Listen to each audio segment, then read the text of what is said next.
지금부터 바른미래당 제4차 최고위원 중진원 연석회의를 시작하도록 하겠습니다. 개회선언이 있겠습니다. 예, 최고 중진회의를 시작하겠습니다. 한두 마디 말씀드리고 중진의원님들 말씀 듣겠습니다. 오늘 이명박 전 대통령에 대한 검찰의 소환 조사가 있는 날입니다. 전직 대통령 한 분이 지금 감옥에서 수감돼서 재판을 받고 있는 와중에 또 한 분의 전직 대통령이 검찰에 소환돼서 수사를 받게 된 지금 상황은 우리 대한민국 헌정사의 큰 불행이라고 생각합니다. 법 앞에 모든 국민이 평등하다. 이 말 지켜져야 되고 법치가 확립이 돼야 되고 또 어떤 부패나 비리도 용납될 수는 없습니다. 다만 직전 대통령 그리고 그 전 대통령 두 분이 연달아 이렇게 되는 사태를 바라보는 우리 국민들의 참담한 심정을 저희들도 헤아려야 한다고 생각을 합니다. 이 점에 대해서는 앞으로 추이를 지켜보면서 또 말씀을 드리도록 하겠습니다. 전직 대통령 두 분이 이렇게 된 상황은 소위 제왕적 대통령제의 폐단, 폐해와 관련된 문제입니다. 제왕적 대통령이 5년 단위마다 이렇게 민주적인 어떤 법과 질서를 유린하면서 부패나 비리, 국정농단에 연루된 이런 사건을 지금 바라보고 있는 문재인 대통령께서 대통령이 직접 헌법을 고치겠다, 개헌을 하겠다고 개헌안을 국회에 던지는 이런 행위 자체가 바로 제왕적 대통령이라는 발상에서 나온 독성과 오만이라고 생각합니다. 수기 민주주의란 말이 있습니다. 민주적인 질서를 완성시키는 그런 결정은 단순히 투표에서 드러난 표수뿐만이 아니라 모든 국민들, 나라의 미래에 대해서 정말 균형 있고 골고루 살펴가면서 결정을 하는 게 민주주의 법질서 정신에 가장 부합하는 겁니다. 문재인 대통령께서 마치 군사 작전을 하듯이 돌격 앞으로 이러면서 국회 개헌안을 던지는 것은 헌법의 개정과 법률의 개정, 제정은 명백히 입법부, 국민이 뽑은 대표기관이 입법부의 소관이라는 이런 삼권분립의 원칙에도 저는 위배하는 거라고 생각을 합니다. 이 대통령의 오만과 독선을 보면서 저는 문재인 정부의 미래도 정말 밝지 않을 거다 이런 생각이 듭니다. 대통령께서는 지난 청와대 회동에서도 개헌에 대해서 아주 좀 거친 반응을 보이셨는데 이 문제에 대해서 좀 참고 인내심을 가지고 국회가 국민과 함께 개헌을 할 수 있도록 해주시기를 부탁드립니다. 민주평화당과 정의당의 교섭단체에 대해서 한 말씀 드리겠습니다. 정의당은 민주당보다, 더불어민주당보다 더 왼쪽에 있는 당입니다. 또 민주평화당에 계시는 분들은 과거 국민의당에서 탈당하신 분들로서 민주당의 오른쪽에 있는 분들입니다. 더불어민주당의 왼쪽에 있는 사람들과 오른쪽에 있는 사람들이 이렇게 교섭단체를 하는 걸 보고 더불어민주당 이중대가 드디어 탄생했다 라고 볼 수밖에 없고, 특히 그동안 정체성에 대해서 남다른 자부심을 보여온 정의당에 대해서 크게 실망했습니다. 이렇게 꼼수라고 볼 수밖에 없는 교섭단체를 만들 바에는 차라리 더불어민주당과 합당하는 것이 낫겠다 생각을 하고, 민주평화당에 대해서는 드릴 말씀 별로 없습니다만, 정의당은 분명히 그동안 자신들이 언행에 대해서 국민들 앞에 입장을 내놓아야 할 것입니다. 이상입니다. 급격한 최저임금 인상 등 문재인 정부의 인기 영합 정책들로 인해 실업자 증가와 고용 불안이 가속화되는 상황에서 대통령은 고용이 안정 추세를 유지하고 있다는 여유롭고 희한한 진단을 내리셨습니다. 이미 지난 1월 초 9.9%라는 최악의 청년 실업률, 22.7%라는 청년 체감 부업률, 18년 만에 최대치로 증가한 15만 명의 장기 백수, 6개월 연속 감소한 숙박 및 음식점업 취업자 수 등 이 정부의 통계청이 발표한 고용시장의 빙하기 앞에서 대통령이 내린 진단에 대해 어안이 벙벙할 뿐입니다. 고용 악화 현실은 고용노동부 자료에서도 여실히 드러납니다. 비자발적 실업자가 지난 1월에 전년 동월 대비 32.2%나 증가한 15만여 명. 2013년 통계 작성 이후 역대 최대치를 기록했고, 최저임금 인상이 실시된 올 1월 영세 및 중소사업장의 고용보험 피보험자 수가 지난 12월에 비해 10만 3천 명이 줄어들었습니다. 한 달 새에 일자리가 10만 개가 줄어든 것입니다. 이런 시장의 역습은 현실을 무시한 채 일방적으로 정책을 추진한 문재인 정부가 스스로 초래한 것입니다. 지난달 발표된 IMF 한국 보고서에서도 한국의 최저임금이 더 오르면 저숙련자와 청장년 실업률이 높아지는 부작용이 나타날 수 있다고 경고하지 않았습니까? 문재인 대통령은 이와 같은 바른미래당의 최저임금 급격한 인상으로 인한 여러가지 우려들, 그리고 금년 한 해라도 최저임금 인상을 공개된다고 하는 바른미래당의 이 충정어린 고언에 대해서 답을 하셔야 됩니다. 고용 상황이 이처럼 절박한 위기인데도 문재인 대통령은 지난 5일 최저임금 인상이 고용 불안을 야기할 것이라는 우려가 있었지만 고용도 안정 추세를 유지하고 있다고 자평했습니다. 대통령은 도대체 어떤 자료를 보고받고 계십니까?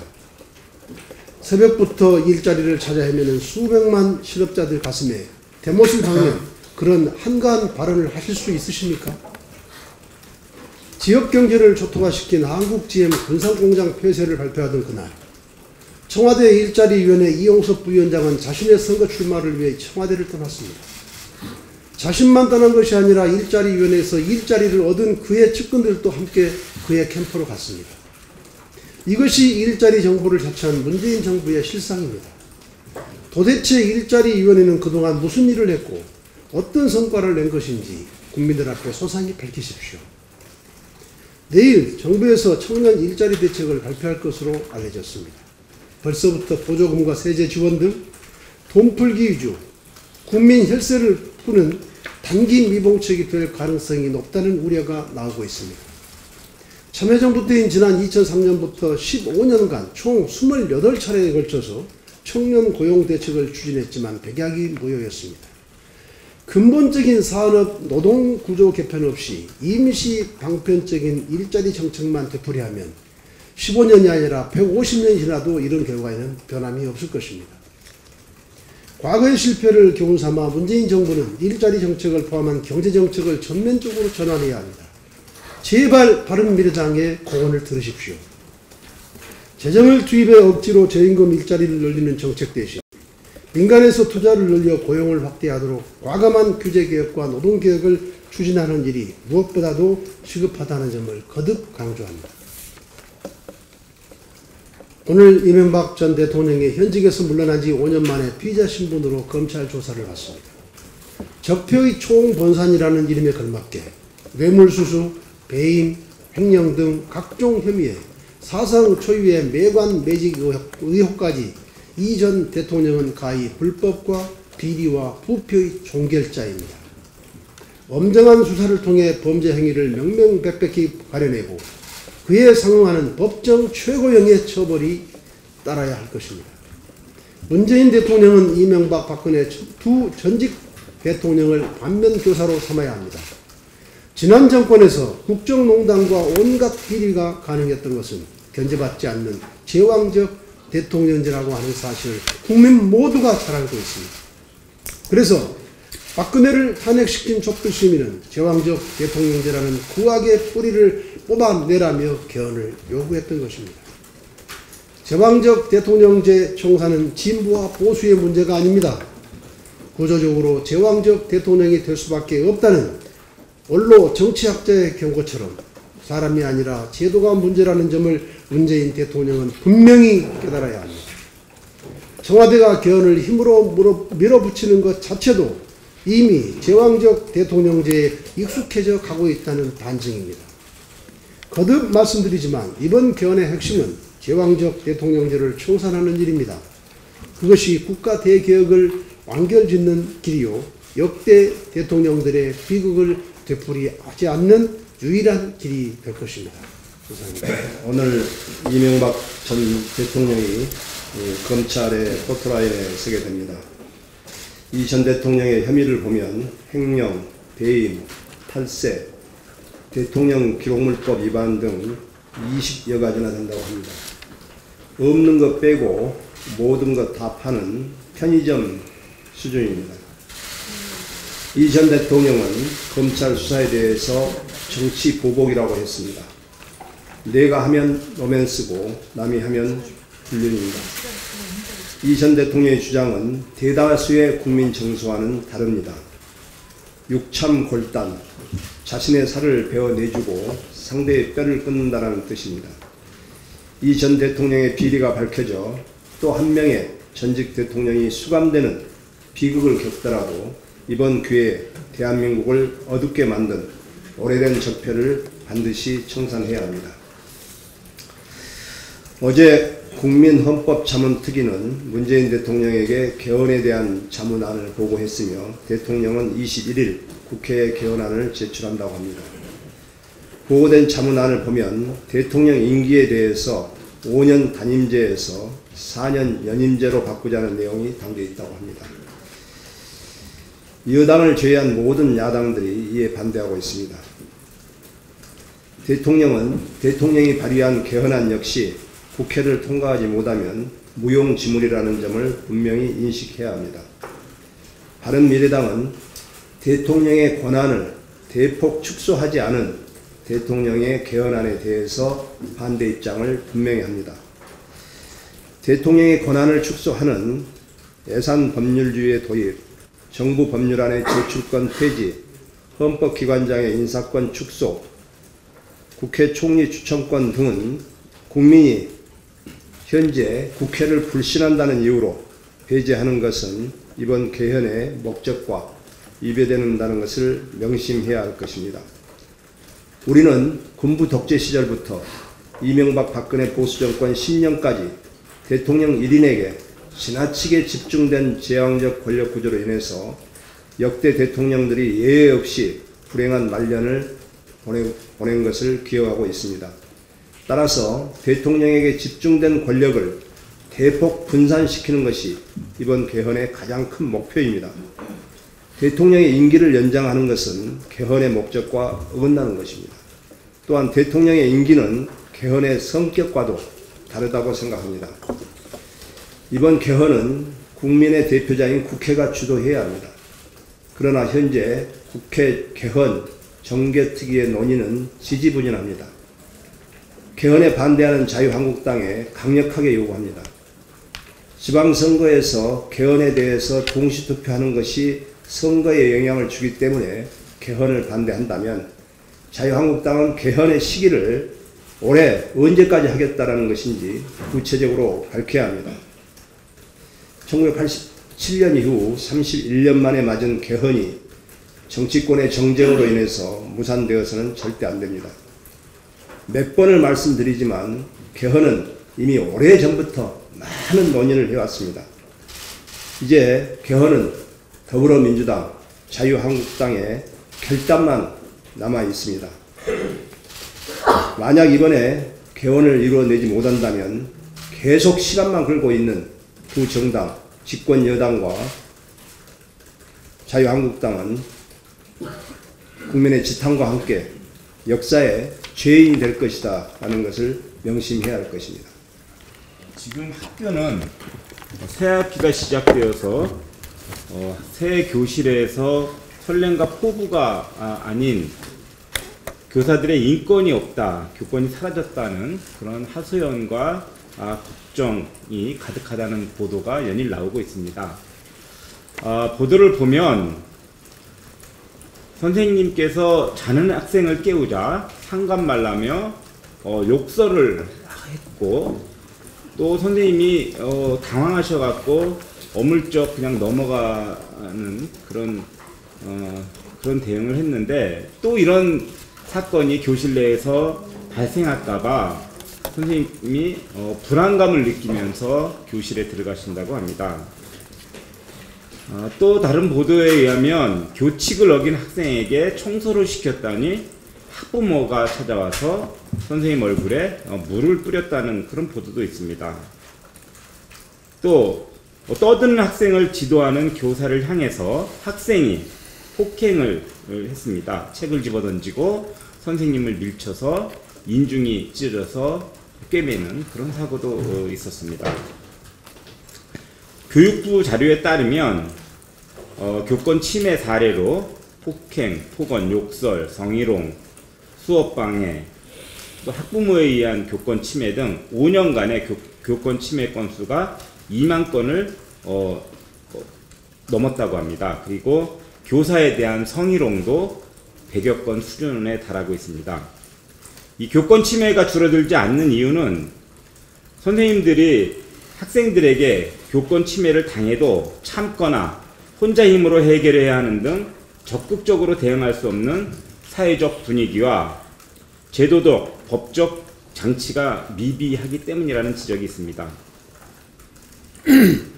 교권이 무너지면 이 교사의 사기 저하로 이어지고, 또 이것은 선생님의 문제뿐만이 아니고 결국 우리 아이들이 제대로 된 환경에서 공부를 할 수 없게 됩니다. 즉 선생님의 교육권뿐만이 아니고 학생들의 수업권 보장에도 큰 문제가 발생하게 됩니다.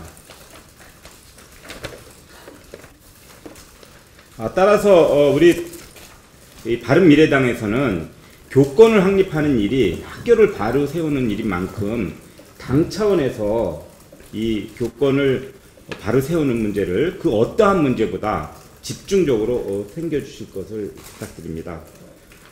저희 의원실에서도 교권의 지위 향상 및 교육활동 보호를 위한 특별법을 개정하도록 하겠습니다. 간단하게 주요 내용을 말씀드리면, 학교장이, 교장 선생님이 피해 교원에 대한 심리상담 및 조언, 치료 등 교권 회복에 필요한 조치를 하도록 의무화하고, 교직원, 학생, 보호자를 대상으로 매년 1회 이상의 교권 침해 예방 교육을 실시하고, 또 교권 침해 당사자나 보호자가 이 피해를 당한 교원의 치유 비용을 부담토록 하는 등을 담을 예정입니다. 그리고 또한 교권 보호를 위한 사회 운동을 당 차원에서 전개해 나갈 것을 제안드립니다. 이명박 대통령께서 검찰에 소환되고 또 개헌 문제를 갑자기 대통령께서 말씀하시고 있지만, 우리 앞에는 정말 대한민국의 운명을 가를 안보 문제가 지금 심각하게 앞에 와 있습니다. 특히 4월달에 있을 남북회담, 또 미국과 북한의 5월달 회담, 정말 대단히 중요한 한반도의 안보의 운명을 가르는 그런 일들이 앞에 놓여 있는데, 그거를 주도해 나갈 수장이 오늘 아침에 미국 국무장관이 바뀌었습니다. 이 국무장관은 폼페이오 CIA 국장을 기용했는데, 이 사람은 강경파로 알려져 있습니다.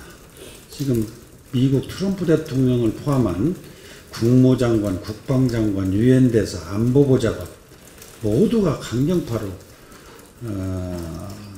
세팅이 되어 있습니다. 이 문제를 놓고 대한민국은 외무장관을 철저하게 배제시킨 가운데 현재까지 이 문제를 다루고 있습니다. 이걸 보고 강경파가 앉았을 때 어떤 사람, 어떤 전문가는 회담의 효율성을 높일 거라고도 하지만 저희 한국의 입장에서 보면 대단히 불길한 그런 마음을 갖지 않을 수가 없습니다. 어쩌면 강경 일변도로 나가는 미국의 전략에 부합되는 인물로서 대한민국에는 우려를 하지 않을 수가 없는 상황입니다. 그래서 이 문제를 갖고 현재 정부가 남북 정상회담을 성사시킨 데 의해서 중재외교를 통해서 과거 상상조차 할 수 없는 북미 정상회담까지 이끌어냈습니다. 짧은 기간 동안 이뤄낸 대단한 결과물입니다. 정부의 노력을 높이 평가합니다. 물론 미국이 주도하고 중국까지도 동참한 최고 수준의 대북 압박 제재 정책이 있었기 때문에 가능했던 성과일 것입니다. 또한 김정은의 파격적인 북미회담 제안 카드를 전격 수용한 트럼프 대통령의 평소 예측 불허 성향도 국면 전환에 영향을 끼쳤다고 볼 수가 있습니다.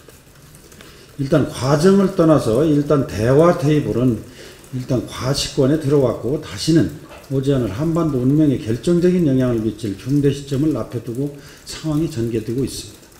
그러나 그동안 북한 정권은 결코 핵을 포기하지 않을 것으로 예상해 왔습니다.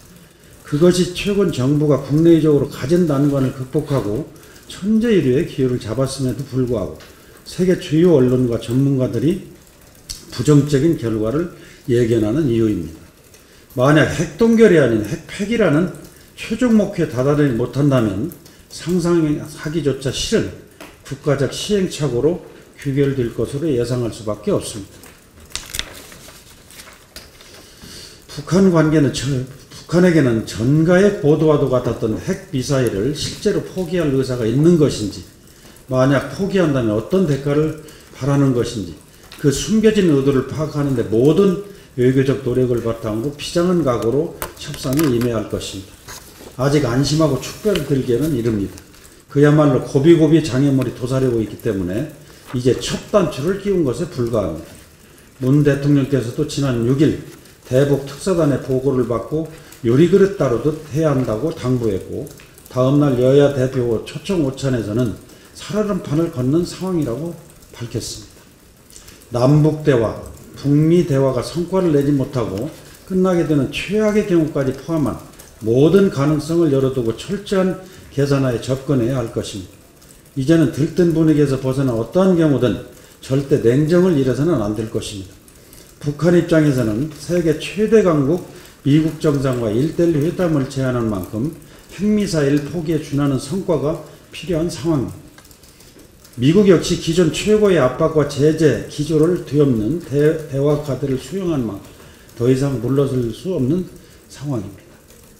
우리 한반도 운명이 걸린 2달이 될 것입니다. 우리 바른미래당도 이념과 진영, 정략을 초월해 북핵 폐기를 위한 성공적인 회담이 되도록 국력을 하나로 모으는 데 동참해야 할 것입니다.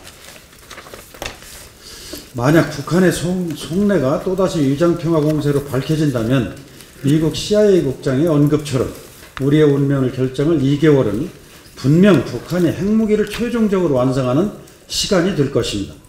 이는 우리 국가와 국민에게 돌이킬 수 없는 패착이 될 것임을 한시도 잊어서는 안 될 것입니다. 한반도 비핵화를 위해 다시는 찾아오기 힘든 절호의 기회에 틀림없습니다. 하지만 지난 25년간 수없이 반복된 실패를 또다시 되풀이하지 않기 위해 돌다리도 두드려 건너야 할 것입니다. 독일 속담에 천천히 서두르라, 천천히 서두르라는 말의 의미를 또 명심해야 할 것입니다. 이상입니다. 이명박 전 대통령은 새로운 시대를 바라는 국민들의 마음을 헤아려야 된다고 생각을 합니다. 그래서 본인이 감당해야 되는 지금 여러 가지 범죄 사실들에 대해서 국민들에게 사과하고 속죄할 것을 촉구합니다. 대통령 또 한 분이 감옥에 가는 것은 대한민국의 불행입니다. 하지만 대한민국이 한 단계 전진하기 위해서 우리가 반드시 겪어야 될 아픔입니다. 그만큼 우리 국민들의 새로운 시대에 대한 열망이 강하다는 말씀을 드립니다. 금호타이어 노조에 대해서 한 말씀 드리겠습니다. 금호타이어 노조가 기업 매각 반대하는 파업에 들어갔다고 합니다. 이건 완전히 자기 회사 죽이자고 작정한 파업입니다. 금호타이어 노조는 자폭 노조입니다. 이런 노조 국민들이 해체하길 원합니다. 현재 금호타이어는 다른 기업에, 국내든 국외든 다른 기업에 매각하지 않으면 회사가 망할 게 뻔합니다. 정부도 그렇게 보고 있고 전문가들도 보고 있고 상식을 가진 국민들도 그렇게 보고 있습니다. 이런 상황에서 기업 매각을 반대하자고 하는 것은 회사 빨리 망해라 하고 굿하는 거나 다름없습니다. 이런 노조는 기업의 적이기도 하지만 우리 노동자에게도 적입니다. 금호타이어 노조는 나라 경제 말아먹는 주범이 될 것입니다. 빨리 파업 중단하고 노조 스스로 자진 해체하시기 바랍니다. 민주당에 한 말씀 드리겠습니다. 때 아니게 민주당에서 진박 시즌2 소동이 벌어지고 있습니다. 우리에게 아주 익숙한 진실한 사람이라는 단어가 민주당에서 나오기 시작했습니다. 어제 이종걸 의원, 안민석 의원이 박수현 후보는 진실한 사람이다. 그리고 박수현 처는 무능한 남편을 버린 나쁜 여자다. 이러면서 박수현 후보를 두둔하기 시작했습니다. 사랑과 전쟁 드라마 찍는 거에 대해서는 제가 더 이상 이야기 안 하겠습니다. 대신 두 가지만 그 두 분들한테, 이종걸, 안민석 두 분한테 묻고 싶습니다. 애인을 공천한 것에 대해서는 어떻게 생각하시는지, 그리고 이 사건을 폭로한 당원을 회유하기 위해서 수차례 전화를 걸고 또 당선 뒤 보상을 암시한 말에 대해서는 어떻게 생각하시는지. 이종걸, 안민석 두 의원은 진박 시즌2 소동에 대해서 국민들에게 사과를 해야 됩니다. 그리고 본인의 진실한 사람 발언에 대해서 철회를 하셔야 됩니다.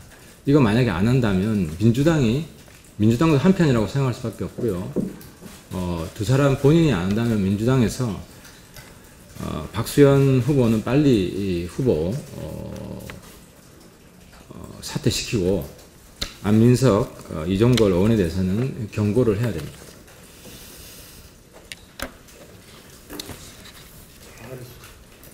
네.